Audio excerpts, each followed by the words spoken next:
Today's devotional comes from Mark chapter 1, 35 through 39. All right, I'm about to read.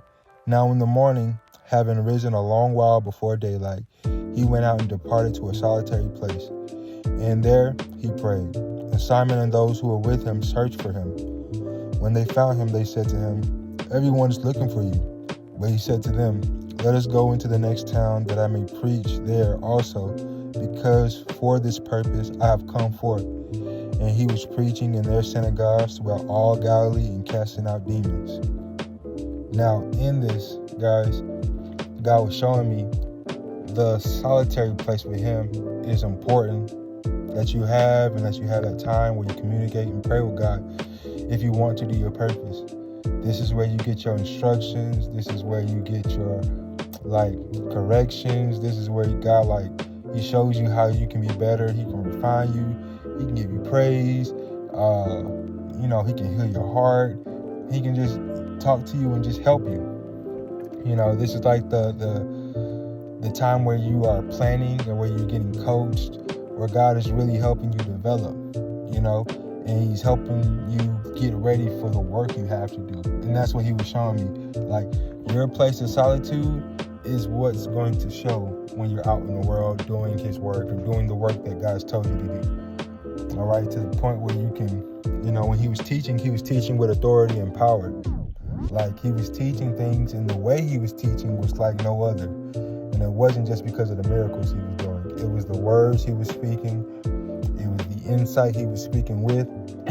It was just all those things combined, And then he was fighting.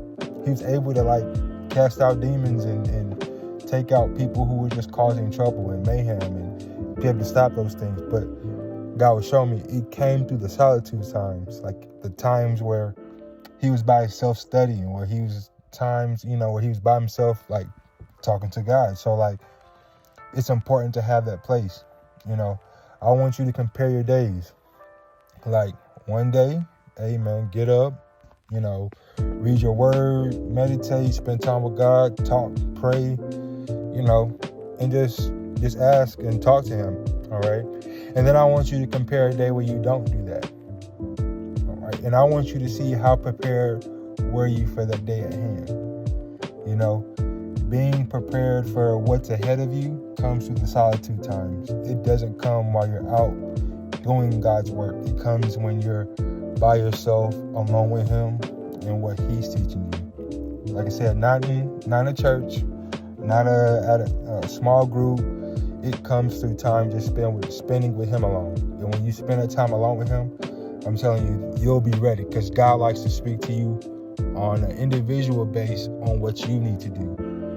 He loves to talk to us corporately, but he also wants to give us specific instructions for us, not just some wide range message. All right, that's just for the masses. He really wants to tell you what you can and how you can improve and how you can be better. So guys, spend that time with him. All right, spend that time with him. And I'm telling you, watch, you're going to grow, you're going to increase, you're going to know what you need to do. You're going to have insights, ideas. I would compare how people say they get ideas in the shower. During my time when I spend with God, I get a lot of good ideas, or even right after. And it's because my time with him helps me, be prepared for what I'm trying to do. So that's what I got for you guys. All right, y'all.